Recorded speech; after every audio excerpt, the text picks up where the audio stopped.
Bueno, muy buenos días para todos, ¿cómo están? Vamos a continuar con nuestro estudio sistemático. Les recuerdo que usted puede solicitar eh, el micrófono si tiene alguna pregunta para que le puedan ayudar. Capítulo 10 del libro de la primera carta a los Corintios, capítulo 10. Cuando la tenga, me da por favor un fuerte amén. Primera de Corintios, capítulo 10. Amados hermanos,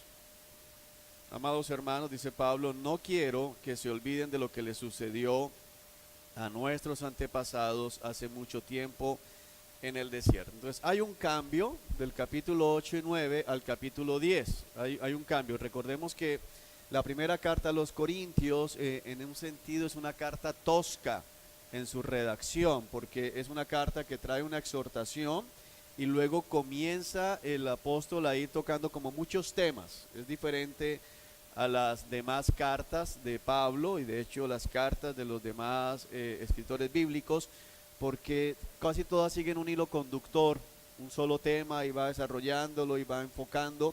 Primera de Corintios es un poco tosca en ese sentido porque nos cambia muy rápidamente de un tema a otro. Entonces, estábamos viendo inicialmente los derechos del apóstol, el capítulo 9, los derechos que Pablo tiene como apóstol de Cristo y cómo él renuncia a esos derechos. Y aunque hay algunas pocas menciones en el capítulo 10, vamos a ver que cambia completamente el enfoque. Entonces es importante desconectarnos un poquito del 9 para poder comprender el 10. Amados hermanos, eso va a ser fundamental, el entender que Pablo se está dirigiendo a ellos aquí como hermanos para lo que viene a continuación. Entonces hay que remarcar esto. Porque Pablo les está hablando como hermanos, no de un saludo cordial, sino hermanos que comparten la misma esperanza, hermanos que tienen el mismo Padre que es el Señor Dios Todopoderoso. Bueno, también las comunicaciones. Amados hermanos, no quiero que se olviden, verbo importante, de lo que les sucedió, importante, a nuestros antepasados hace mucho tiempo en el desierto. Entonces aquí hay varias cosas que mirar en el versículo 1. Primero, se establece la hermandad, se establece que le está hablando a quienes, a creyentes. Esta primera que vamos a ver acá es creyentes. No quiero, hay un deseo de Pablo, me preocupa que se olviden. Entonces hay una posibilidad y es que olviden, es decir, ya no recuerden lo que ha sucedido. No quiero que olviden, pero que olviden ¿qué? Lo que les sucedió, es decir, estas son cosas evidentes. No hay subjetividad en lo que Pablo les va a comunicar a ellos a continuación, lo que les sucedió. Cuando hablamos de lo que les sucedió, no es que, no mira, se puso un poquito triste, sino mira, se cortó la mano, es decir, algo evidente. ¿Qué fue lo que pasó? Le sucedió a nuestros antepasados. Aquí Pablo establece algo que es común a ellos. No dice sus antepasados, sino nuestros. Pero este nuestros tiene dos enfoques. Uno, el nuestros de somos todos israelitas, y el nuestros de participación, nos pertenecen a los dos. Nuestros antepasados hace mucho tiempo en el desierto. Entonces Pablo los va a ubicar exactamente en qué momento. Éxodo, Números y Deuteronomio. Éxodo, Números y Deuteronomio. Acuérdense que Éxodo es la salida, pero no nos narra todo. Entonces Éxodo, Números y Deuteronomio. Todos, ¿quiénes son todos? Los antepasados fueron guiados por una nube que iba delante de ellos. Esta palabra va a ser clara y es fundamental porque Pablo en mucho sentido está hablando de cómo los pastores son guías para el pueblo de Dios, y en este caso el Señor, directamente el Señor estaba guiando al pueblo, y la manifestación era ¿cuál? La nube que iba delante de ellos, es decir, iba marcando el camino. La nube se movía, acuérdense, lo estudiamos, los niños lo están estudiando en Éxodo. Cuando la nube se movía, el pueblo se movía. Cuando la nube se detenía, el pueblo se detenía. Entonces es importante esto. Y todos caminaron, estos todos vuelve a ser ¿qué? El mismo todos de aquí, es decir, nuestros antepasados, a través del mar sobre tierra seca. Lógicamente está hablando del mar de los juncos, cuando el pueblo pasa al otro lado y luego cae el agua sobre el ejército del faraón. Todos ellos, y es fundamental el énfasis de Pablo en todos, ahorita lo vamos a entender, todos, o sea, no fueron unos cuantos, todos fueron bautizados en la nube como seguidores, y en el mar como seguidores de Moisés. Aquí viene una dificultad y es, bueno, alguien se puede bautizar en el nombre de alguien diferente a Cristo, entonces me puedo bautizar en el nombre de Pablo, me puedo bautizar en el nombre de Pedro, pero luego no está en el capítulo 1 Pablo atacando la iglesia, exhortando a la iglesia, porque está diciendo, ¿acaso fueron bautizados en el nombre de Pedro o de Pablo o en el nombre de Apolos? Es que de hecho ni siquiera bauticé, y dice, bueno, sí bauticé a algunos cuantos, pero no recuerdo bautizar a nadie más. Sin embargo, aquí dice, fueron bautizados como seguidores de Moisés, no en el sentido de para ser salvos por Moisés o pertenecientes a Moisés, sino que fueron puestos bajo el liderazgo, es el énfasis acá, de Moisés. Es decir, todos tenían una orden. Cuando ven las señales, cuando ven las plagas, cuando ven el mar abriéndose después de que Moisés extiende la vara, se suponía que ellos deberían haber entendido que Moisés es el hombre que Dios ha elegido para guiarnos y debemos obedecer a Moisés. Pero como conocemos, ellos no obedecían a Moisés y constantemente se estaban rebelando contra la autoridad de Moisés. Versículo 3, entonces, versículo 2 nos establece algo, y es que una participación general en este bautizo de alguna manera. Todos, vuelve a decir aquí el Señor, comieron el mismo alimento espiritual y todos bebieron, comer y beber, la misma agua espiritual. Entonces aquí está hablando de que es una clara referencia también a lo que nosotros hacemos al comer del cuerpo de Cristo, la sangre de Cristo, de una manera espiritual. Pues bebieron de la roca espiritual que viajaba con ellos, y esa roca era Cristo. Esto clarifica mucho más una de las dificultades del Antiguo Testamento. Cuando Moisés le pega a la roca, cuando tenía que hablarle, esa roca representa a Cristo, es la roca de la cual fluye agua como tal, en el caso de Cristo agua viva, y muestra algo, y es que Cristo solo debe ser sacrificado una vez, o sea, golpeado una vez. La primera vez tuvo que ser golpeado como tal, pero ya la segunda vez no tiene que golpearse, o sea, el sacrificio de Cristo es una sola vez y para siempre.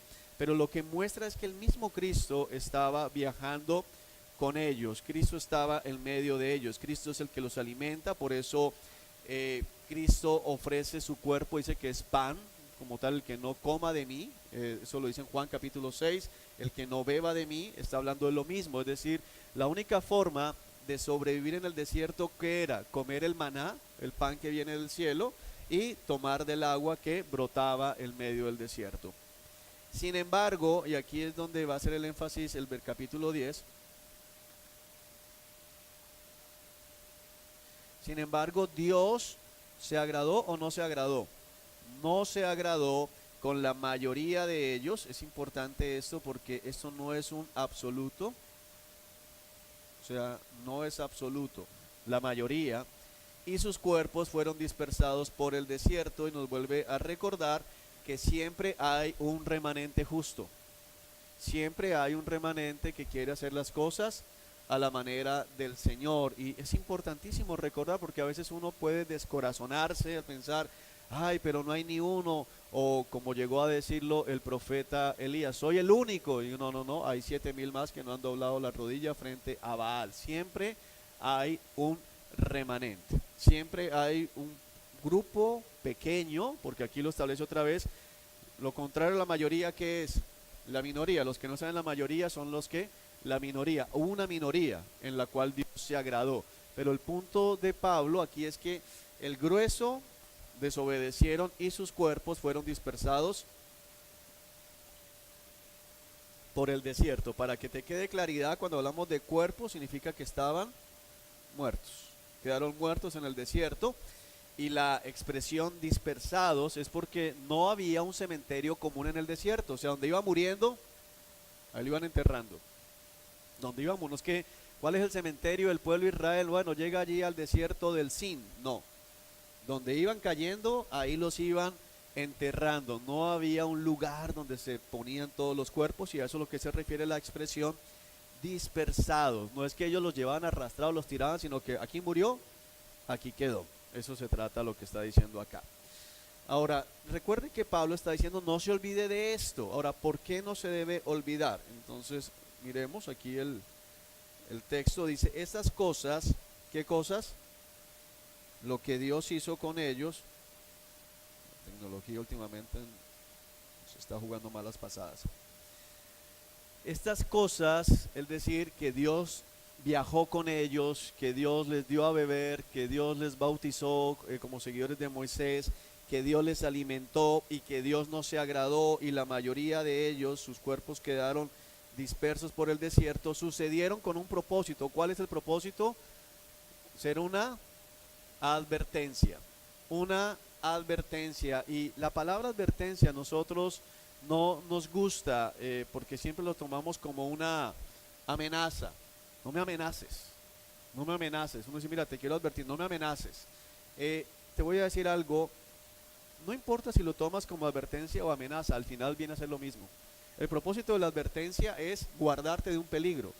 Pero cuando Dios amenaza, y Dios muchas veces amenaza, también te quiere guardar del peligro. Mira, te voy a hacer esto. Me amenazó. Bueno, es que Él tiene el poder para amenazarnos. Y lo que está diciendo acá es, todo lo que Él hizo con ellos, los que salieron de Egipto, es una advertencia. ¿Pero para quién?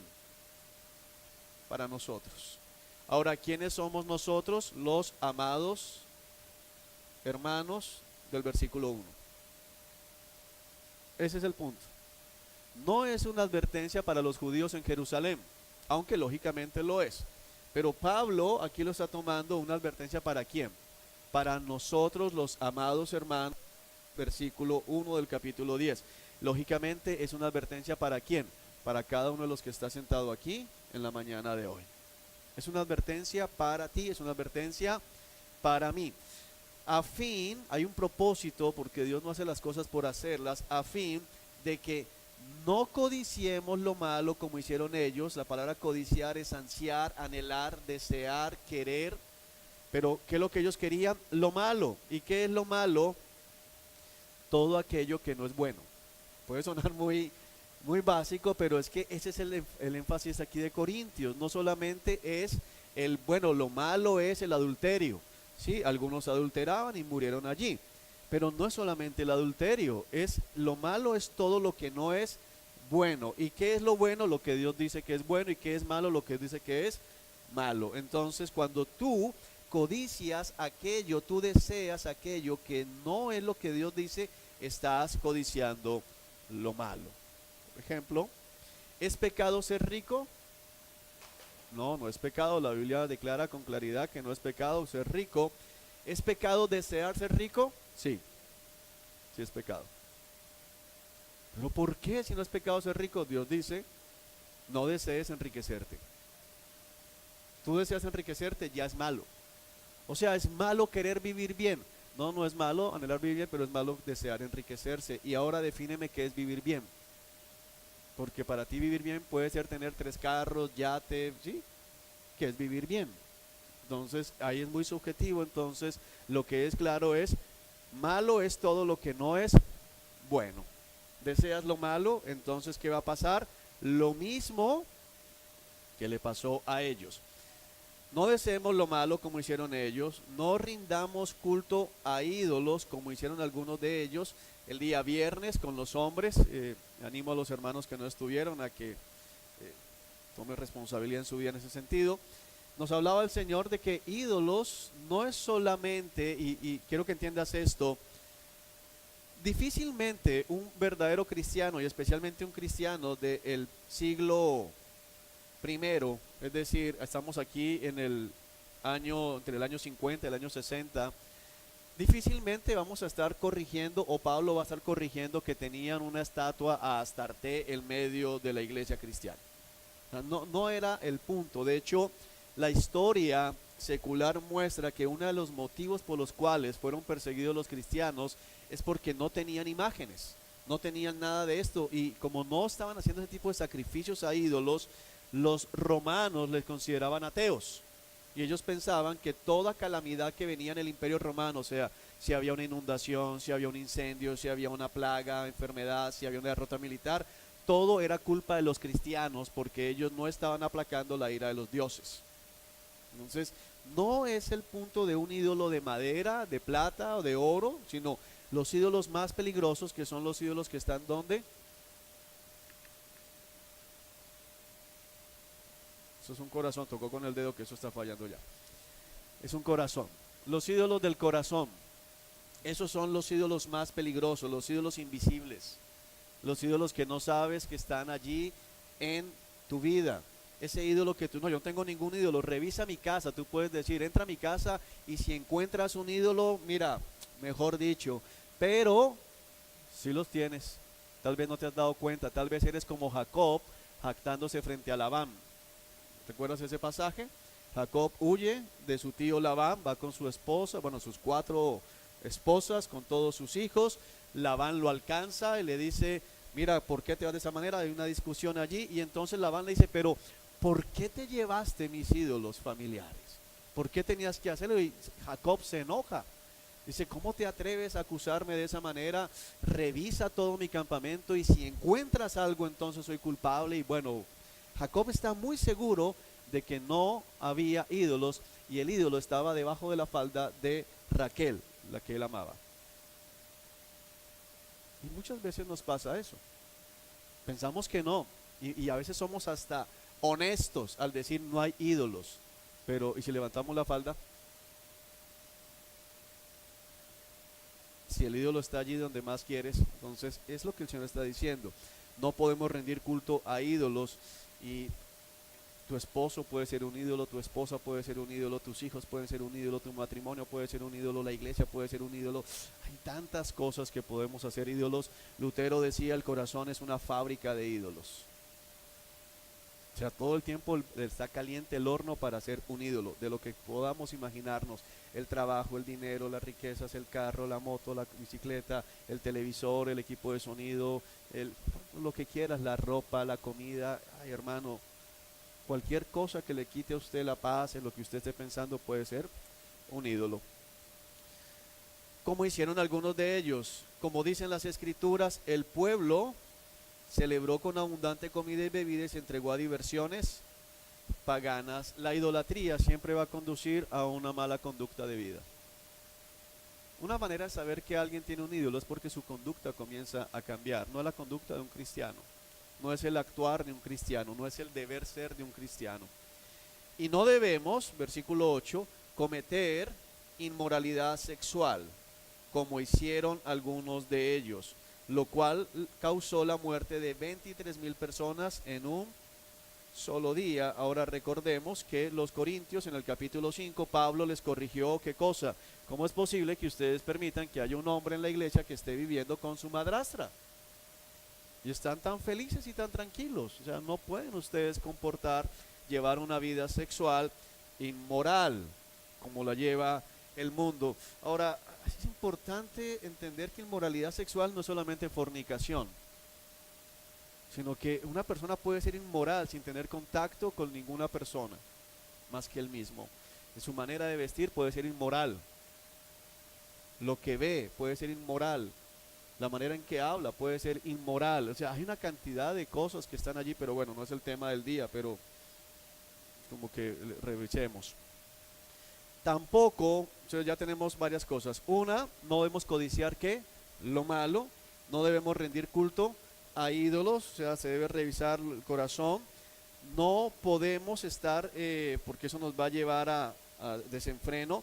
No debemos llevar una vida en moralidad sexual. Y ahora dice, tampoco deberíamos poner a prueba a Cristo, como hicieron algunos de ellos y luego murieron mordidos por serpientes. Y yo creo que una de las cosas que más hace la iglesia es esta: Pone a prueba a Cristo. Pone a prueba la paciencia de Cristo. Pone a prueba la gracia de Cristo. Pone a prueba el poder de Cristo. Actuamos de manera temeraria y pensamos, bueno, vamos a ver qué es lo que va a pasar. Porque mira lo que dice, murieron algunos mordidos por esas serpientes ardientes, como dice en el original allá en el Pentateuco. Una mano levantada, ¿bien? ¿No? Okay. Bueno, sigamos. Y no murmuren, sigue diciendo cosas que no se deben hacer, y no murmuren como lo hicieron algunos de ellos, y luego el ángel de la muerte los destruyó. Esta murmuración tenía dos vías. Por un lado, murmuraban contra quién, contra Moisés y Aarón, que eran los líderes, pero también murmuraban contra Dios. ¿Para qué nos sacó de Egipto? Entonces hay una murmuración. Ahora, lo tremendo de la murmuración es que Dios sabe lo que estás diciendo en tu casa. Puede que tú no murmures aquí con nadie, pero murmuras con tu esposo, con tu esposa, Dios está escuchando. ¿Qué es murmuración? Todo aquello que tú dices sobre otra persona que no es bueno sobre esa persona y no se lo has dicho a esa persona, eres un murmurador.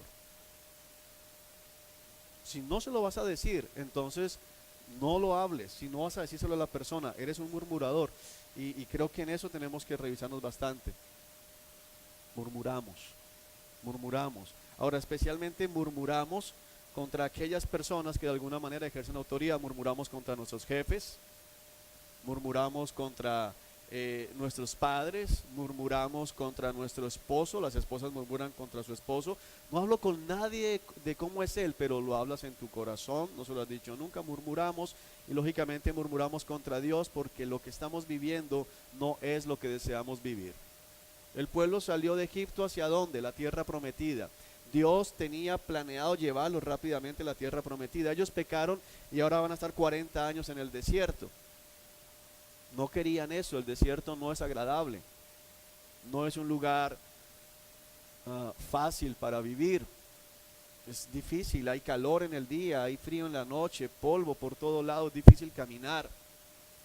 Pero cuando decimos estaba mejor en Egipto, estoy murmurando. Cuando anhelamos Egipto, estamos murmurando contra Dios. Y luego el ángel de la muerte los destruyó. Verso 11, esas cosas, ¿cuáles? Todas las que acabamos de ver, les sucedieron, les acontecieron, pasaron, es decir, mira que todo es, y murieron, y fueron mordidos, y fueron destruidos, y fueron consumidos. O sea, es evidente, allá quedaron sus cadáveres. Les sucedieron a ellos, nuestros antepasados, pero ¿cuál es el propósito? Como ejemplo, ¿para quién? Nosotros. ¿Quiénes somos nosotros? Los amados hermanos del versículo 1, para la iglesia.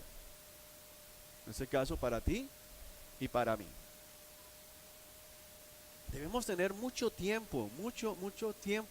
cuidado en la manera en que pensamos, porque es que alguien bueno, yo no voy a murmurar con mi boca, voy a murmurar en mi corazón. La palabra dice que no ha subido el pensamiento del corazón a la mente, no ha llegado y ya está delante de Dios. Eso es una cosa que a mí me aterra. ¿Te has puesto a pensar cuántos de tus pensamientos son agradables? Si haces un balance al final del día, ¿cuánto de lo que pensaste fue agradable al Señor y cuánto pensamiento de ese debería traer condenación a tu vida? Y no ha llegado aquí, o sea, tu corazón lo está fabricando y está llegando a tu mente, va en el camino. Ahora, ¿cuánto tiempo transcurre entre que el pensamiento salga del corazón y llegue a la mente? O sea, hermano, es nada. Y sin embargo, antes de que llegue, ya está delante del trono, el Señor lo está mirando así. Muy bien. Es aterrador. Es aterrador, es una cosa tremenda, así que debemos cuidar nuestros pensamientos. Por eso la palabra dice, Filipenses, por lo demás, hermanos, si algo es bueno, digno de honra, digno de admiración, si algo es justo, verdadero, en eso piensen. Pero muchas veces pasamos el día pensando en que me la hizo, me miró, no me miró, me saludó, no me saludó, no me pagó, sí me pagó, me quiso, no me quiso. O sea, pensando y maquinando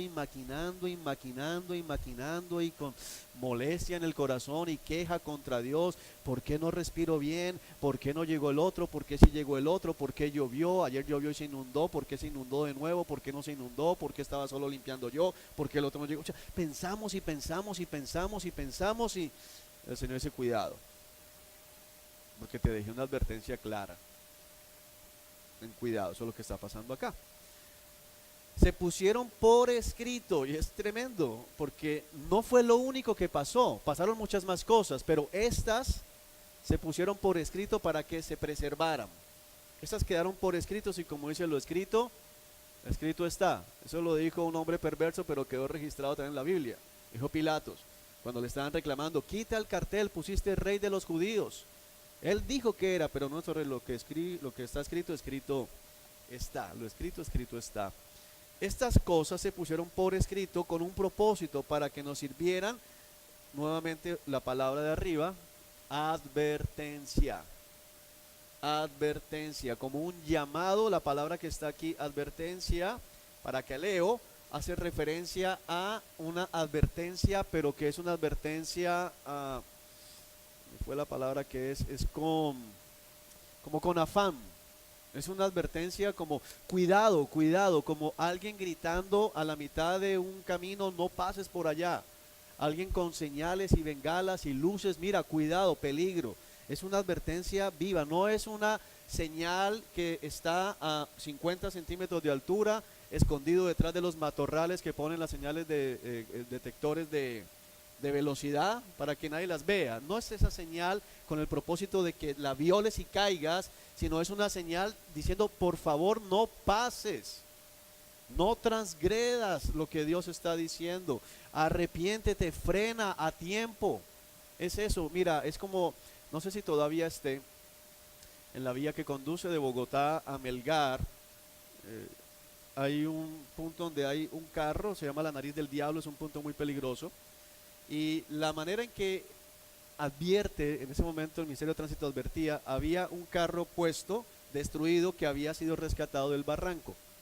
Entonces decía, descenso peligroso, y estaba el carro destruido. O sea, eso es lo que está diciendo acá, es ese tipo de advertencia.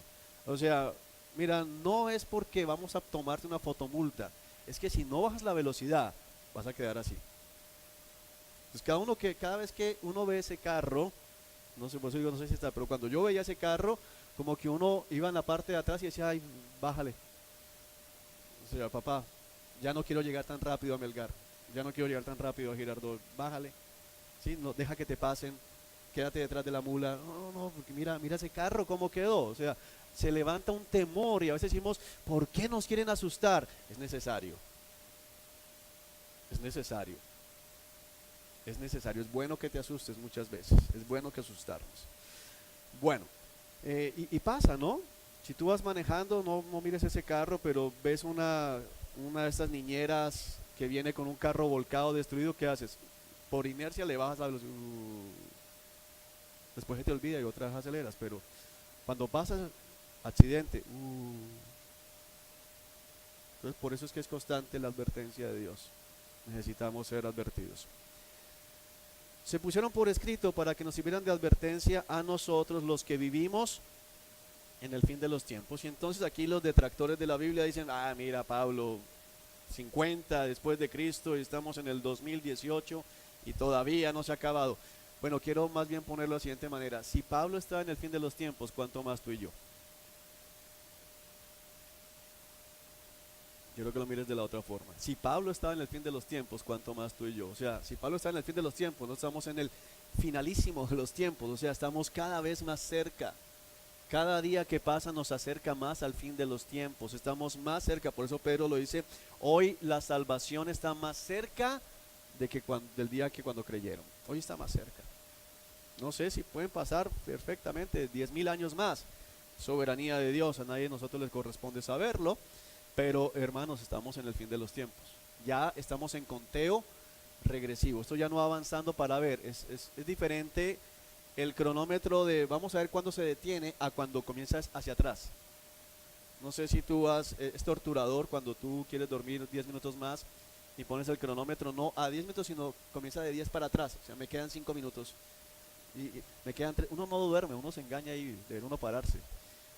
Me quedan 2 minutos y me queda 1 minuto y ya comienza a advertir, ya voy a timbrar. Entonces, estamos en conteo regresivo.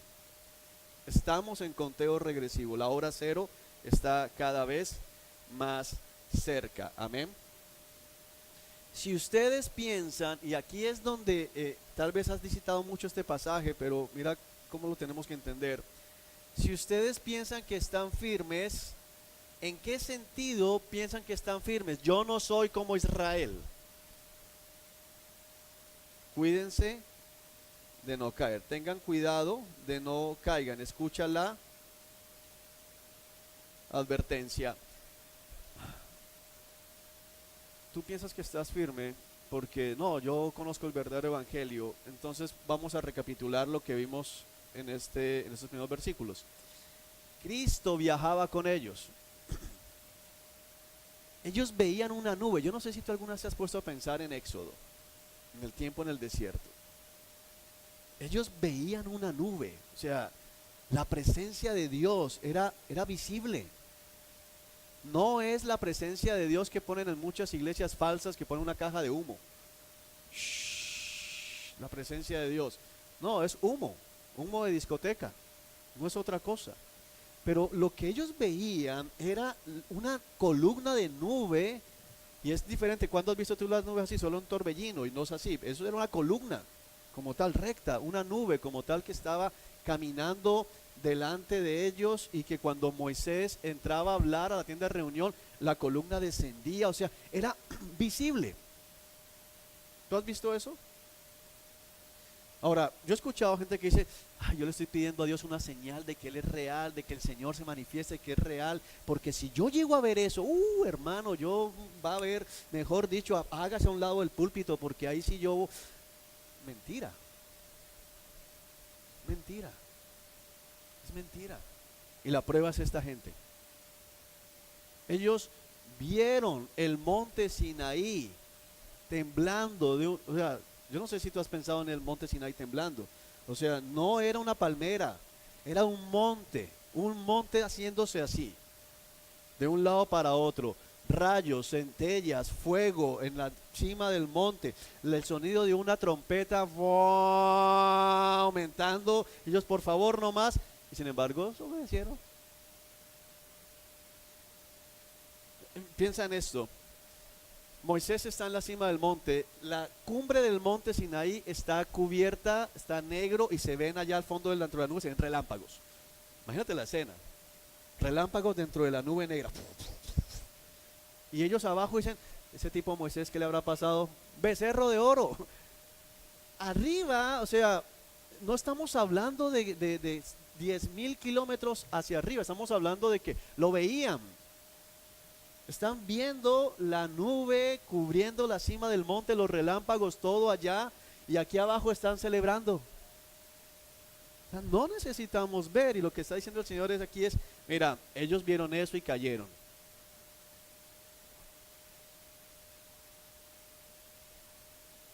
Ahí es donde tiene sentido esto. Ellos vieron eso y cayeron.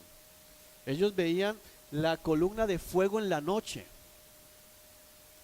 Y a veces nos imaginamos cómo es esta columna de fuego. Era tan poderosa que todo el campamento tenía luz. Y lograba, en las ciudades frías ponen unos heaters, unas columnitas así que calientan, pero ellos logran calentar unos metros ahí a la redonda. Esta columna calentaba todo el campamento del pueblo en la noche, porque la temperatura en el desierto en la noche desciende bajo cero. Y se torcieron. Ellos vieron la tierra abriéndose en la rebelión de Coré, Datán y Abirán, y se torcieron. O sea, pasaban cosas tras cosas y se desviaron. Por eso, si ustedes piensan que están firmes, tengan cuidado de no caer. Ahora, a mí el Señor me ministraba mucho con Salomón. Y yo decía, hermano, si se torció Salomón, se tuerce el que sea. Salomón no es cualquiera. Dios se le presenta a Salomón y dice, pídeme lo que quieras. Es el único hombre que puede decir eso. Dios dijo acerca de Salomón, yo le seré por padre, él me será por hijo. Y Salomón terminó ofreciendo sacrificios humanos a los demonios. Salomón. Ahora, el hombre que construyó el templo levantó también altares a los demonios. Construyó el templo, hermanos. Una cosa increíble. Entonces, tengan cuidado de no caer. Ahora, el versículo 13 ya nos lleva a otro nivel. Las tentaciones que enfrentan, es decir, enfrentar significa las tentaciones que vives, vienen hacia ti. O sea, las tentaciones van a venir a ti. Cristo de hecho no dijo, Padre, no permitas que sean tentados, sino no permitas que caigan en la tentación. Mientras que usted esté en este mundo, usted va a ser tentado. Va a ser tentado, entienda eso. Pero las tentaciones que enfrentamos en nuestra vida, mira, no, quiero que entiendas aquí, ¿sí o no?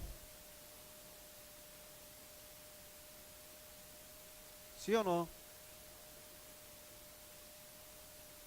¿Sí o no? Voy a tomar una foto y se la voy a mandar al WhatsApp de este pedacito aquí. Las tentaciones que enfrentas en tu vida no son distintas de las que otros atraviesan. Ay, hermano, si usted logra aprender esta verdad, va a dejar tanta bobada. En verdad. Porque ¿sabes cuál es el problema? Siempre decimos, es que nadie entiende lo que yo vivo. Y voy a decirte algo, es muy probable que yo no entienda lo que tú vives, pero la Biblia me dice que lo que tú enfrentas no es diferente a lo que yo enfrento. Entonces, bajo esa perspectiva, ¿quién de ustedes tiene la condición médica que tengo yo que no se sabe qué pasa con los pulmones? Ustedes no me entienden. Ninguno aquí de ustedes me entiende y quiere que trate bien a mi esposa. Usted no sabe. No, hermano, deje la bobada. Deje la bobada. Porque usted no vive lo que yo vivo, pero usted no, perdón.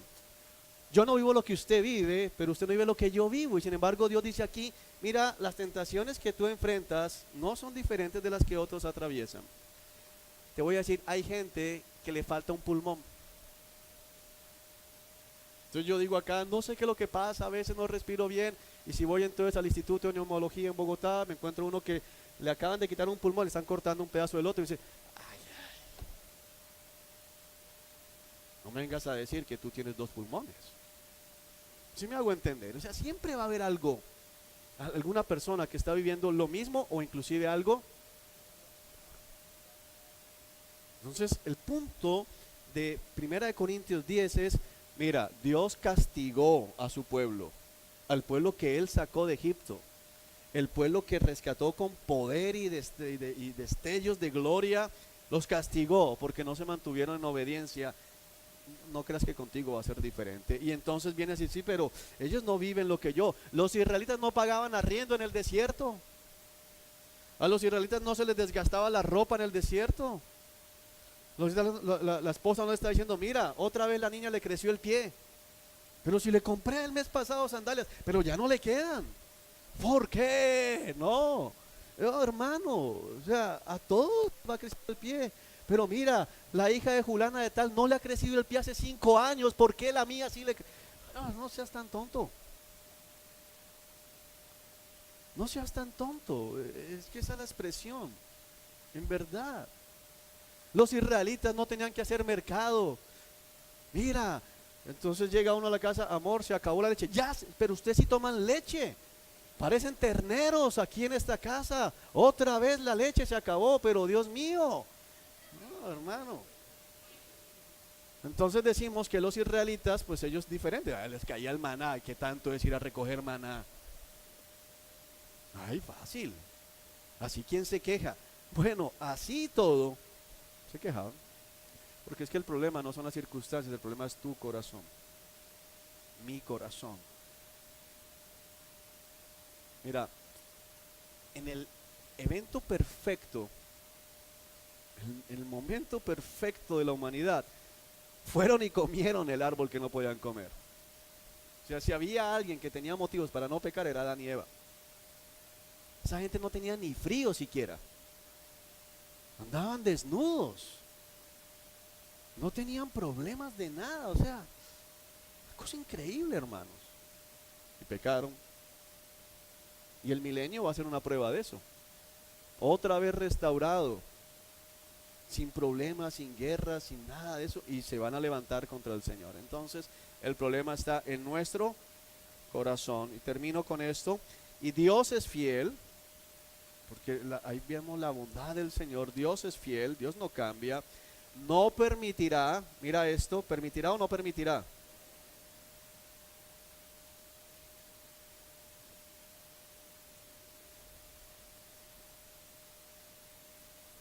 ¿Sí o no?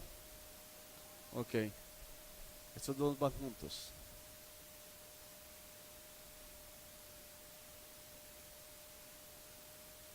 Me divierto yo aquí con eso. No permitirá que que la tentación sea que mayor de lo que puedan soportar. Ay, hermano, eso lo pone en posiciones más difíciles.